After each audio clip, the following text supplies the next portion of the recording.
15 जून 2015 की रात, समय ठीक 12 बजे। ओडिशा के पवित्र पुरी शहर में एक अजीब सा सन्नाटा पसरा हुआ था। सड़कों पर हर तरफ अंधेरा था, घरों में दीपक तक नहीं जल रहे थे, मंदिर की घंटियां भी शांत थीं। यह कोई सामान्य बिजली कटौती नहीं थी, बल्कि एक सोच समझकर लिया गया निर्णय था। पूरी नगरी अंधेरे में डूब चुकी थी, क्योंकि उसी अंधेरे की छाया में एक ऐसा रहस्यपूर्ण अनुष्ठान चल रहा था जो सदियों से गोपनीयता के घेरे में रखा गया है। पुरी के केंद्र में स्थित विशाल जगन्नाथ मंदिर के भीतर उस रात एक अत्यंत गोपनीय प्रक्रिया चल रही थी। भगवान श्री कृष्ण के ब्रह्म पदार्थ को एक पुरानी मूर्ति से निकालकर एक नई मूर्ति में स्थानांतरित किया जा रहा था। यह ब्रह्म पदार्थ, जो कि किसी साधारण वस्तु की तरह नहीं, बल्कि एक जीवित धड़कते हृदय की तरह प्रतीत होता है, मंदिर का सबसे बड़ा और सबसे रहस्यमय तत्व माना जाता है। उस रात मंदिर में केवल कुछ गिने चुने वरिष्ठ पुजारी ही उपस्थित थे। उन सभी की आंखों पर पट्टियां बंधी थीं और हाथों में मोटे दस्ताने। उन्हें न देखने की अनुमति थी, न महसूस करने की। इस प्रक्रिया को इतनी गोपनीयता में करना आवश्यक था, क्योंकि यह माना जाता है कि यदि कोई आम व्यक्ति ब्रह्म पदार्थ को देखे या उसके संपर्क में आए, तो वह उसकी ऊर्जा के भार को सह नहीं पाएगा। पुजारियों ने अपने अनुभवों में बताया कि जब उन्होंने उस ब्रह्म पदार्थ को छुआ, तो उन्हें ऐसा लगा मानो उनके हाथ में कोई धड़कती हुई गर्म ऊर्जा है। कुछ ने कहा कि वह वस्तु एक जीवित प्राणी की तरह फड़फड़ा रही थी। लेकिन क्या यह सच में भगवान श्री कृष्ण का हृदय है? क्या किसी जीव का हृदय 5000 वर्षों तक जीवित रह सकता है? या फिर यह कोई प्राचीन तकनीक है, एक दिव्य यंत्र जिसे आज का विज्ञान भी नहीं समझ सकता? इस रहस्य की जड़ें हमें 5000 वर्ष पीछे ले जाती हैं, द्वापर युग में, जब महाभारत का युद्ध समाप्त हो चुका था। पांडवों की जीत और कौरवों के विनाश के बाद भगवान श्री कृष्ण द्वारका लौटे, लेकिन इस युद्ध के लिए गांधारी ने उन्हें दोषी ठहराया।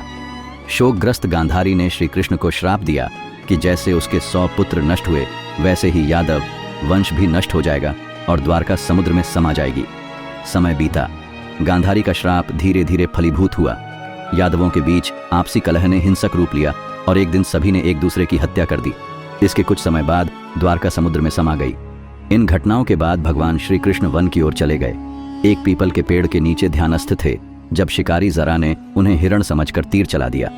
श्री कृष्ण मुस्कुराए और बोले, डरो मत जरा, यह मेरी लीला का हिस्सा है। त्रेता युग में मैं राम था, तुम बाली, अब वही कर्म लौट कर आया है। इसके बाद श्री कृष्ण ने योग निद्रा में प्रवेश किया और अपना नश्वर शरीर त्याग दिया। जब अर्जुन को यह समाचार मिला, वह व्याकुल होकर दौड़े चले आए।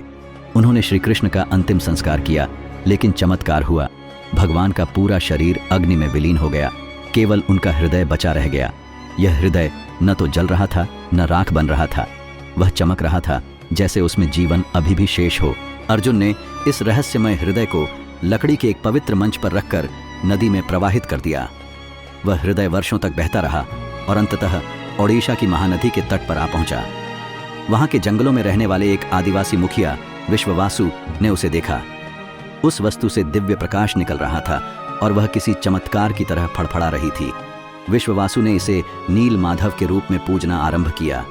इसी समय मालवा के राजा इंद्रद्युम्न को स्वप्न में भगवान विष्णु के दर्शन हुए।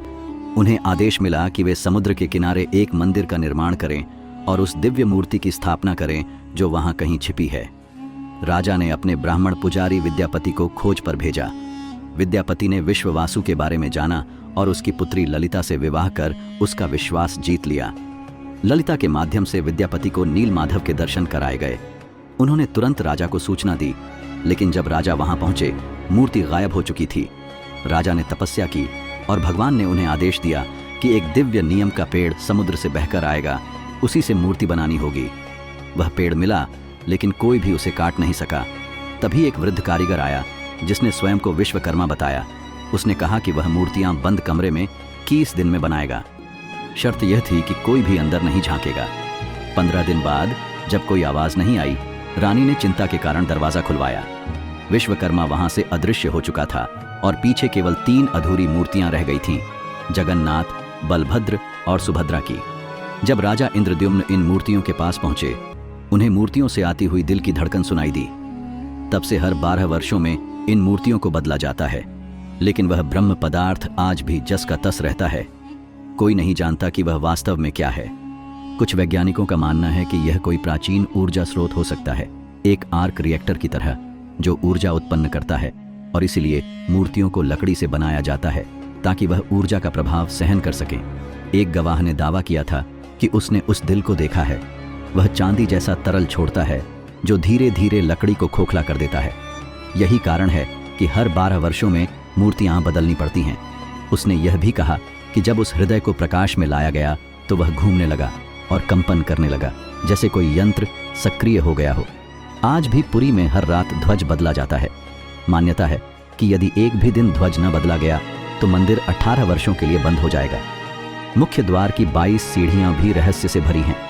कहते हैं कि तीसरी सीढ़ी पर पैर रखना वर्जित है।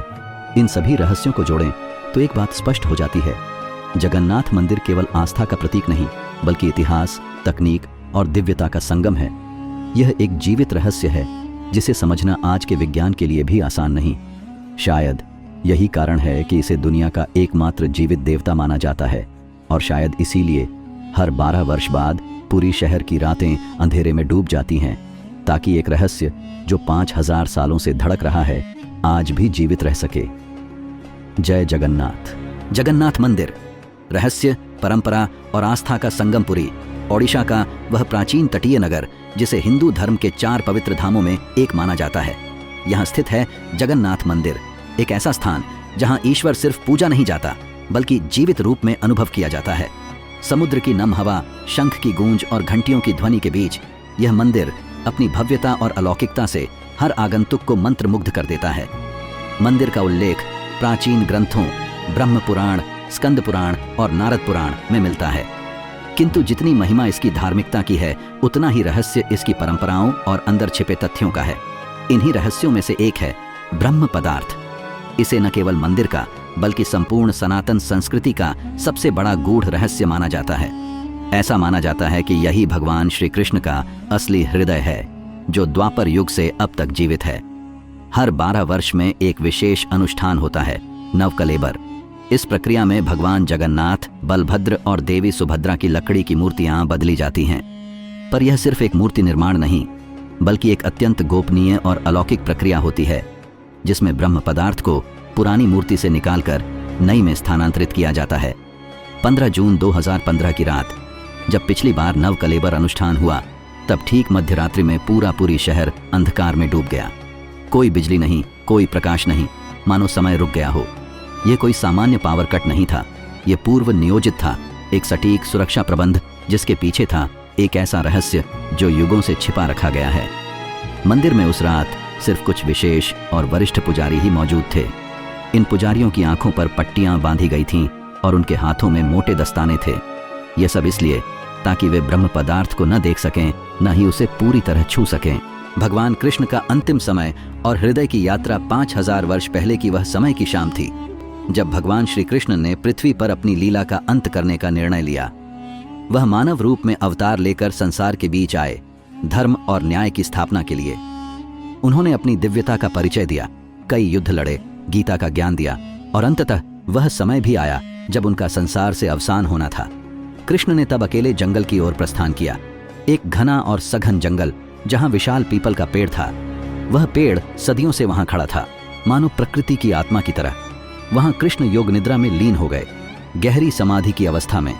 उनकी आंखें बंद थीं, लेकिन पूरे वातावरण में एक दिव्य ऊर्जा फैल रही थी। तभी एक शिकारी जिसका नाम था जरा जंगल में शिकार की तलाश में था। उसने दूर से एक हिरण देखा और बिना सोचे समझे तीर चला दिया, लेकिन वह हिरण वास्तव में भगवान कृष्ण थे। तीर कृष्ण के पैर को छू गया।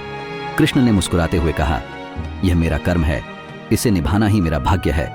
इस घटना के बाद कृष्ण की सांसें धीरे धीरे थमने लगीं। उनके शरीर को पंच तत्व में विलीन करने के लिए अर्जुन को बुलाया गया। अर्जुन ने उनका अंतिम संस्कार किया, लेकिन भगवान का हृदय जला नहीं, वह जीवित धड़कता रहा, एक दिव्य ऊर्जा का केंद्र। अर्जुन ने उस हृदय को एक नदी में प्रवाहित किया ताकि यह फिर से प्रकृति के अंग बन सके। यह हृदय बहता रहा और अंततः वह महानदी के तट पर पहुंचा। वहां एक आदिवासी मुखिया विश्ववासु ने उसे पाया। विश्ववासु ने उस हृदय को नीलमाधव कहा और उसकी पूजा आरंभ कर दी। समय के साथ मालवा के राजा इंद्रद्युम्न ने इस रहस्य को जानने की इच्छा से पुरी की यात्रा की। भगवान विष्णु की दिव्य इच्छा से उन्हें वहां उस हृदय का पता चला। उन्होंने पुरी में जगन्नाथ मंदिर की स्थापना की और उस हृदय को नए रूप में स्थापित किया। यह मंदिर न केवल पूजा स्थल था, बल्कि आस्था और रहस्य का संगम था।